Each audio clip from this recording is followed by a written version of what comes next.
ఒకసారి చూడబా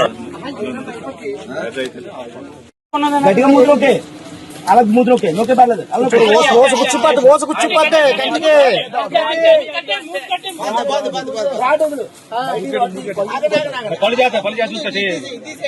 ఒకసారి కంగారు పడి తీసే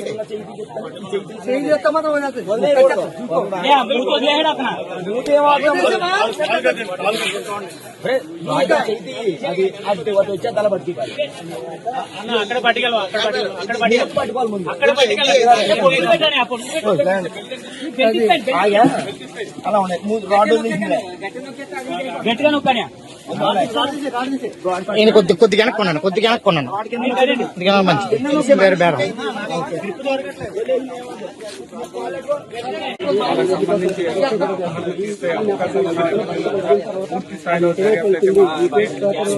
ఏదైతే ఉందో పెంపుడు కుక్కను కూడా వైద్యులు ట్రాకింగ్ సిస్టమ్ పెట్టిన తర్వాత వదిలే ప్రయత్నాలు అయితే మాత్రం చేస్తున్నారు. ఈ కుక్క వదలడం ద్వారా కుక్క వెళ్లే కదలికల ఆధారంగా కొంతవరకు కూడా ఈ కదలికలు ఎక్కడెక్కడికి వెళ్తుందో అనేది ట్రాకింగ్ అయితే మాత్రం చేస్తారా. ట్రాకింగ్ ద్వారా కొంత పాప చేస్తున్నారు.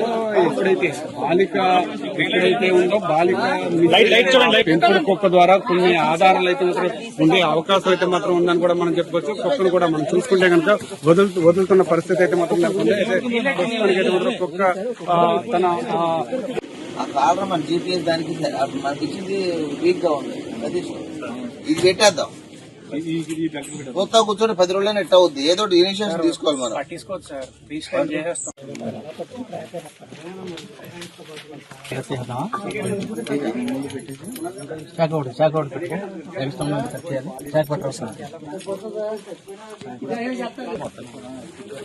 ఒకసారి చూడబా గట్టిగా మూతులోకే అలా మూతులోకే నోకే పర్లేదు ఓస కూర్చుపోతే కంటికి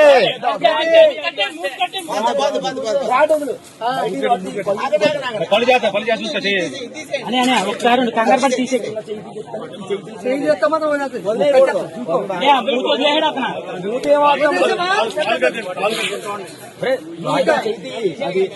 వచ్చా తల పట్టి అక్కడ పట్టుకోవాలి ముందు అలా ఉన్నాయి రాడ్ గట్టిగా నొక్కనే నేను కొద్దిగా కొన్నాను మంచిది వేరే బేరం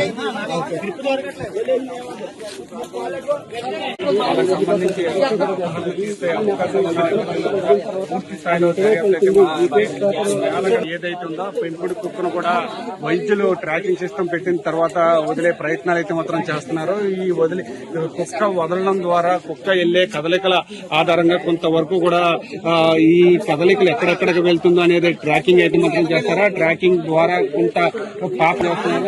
ఎప్పుడైతే బాలిక ఎక్కడైతే ఉందో బాలిక పెంపుడు కుక్క ద్వారా కొన్ని ఆధారాలు అయితే మాత్రం ఉండే అవకాశం అయితే మాత్రం ఉందని కూడా మనం చెప్పుకోవచ్చు. కుక్కను కూడా మనం చూసుకుంటే కనుక వదులుతున్న పరిస్థితి అయితే మాత్రం లేకుండా ప్రస్తుతానికైతే మాత్రం కుక్క తన కాలర్ మన జీపీఎస్ దానికి మనకి ఇచ్చింది వీక్ గా ఉంది.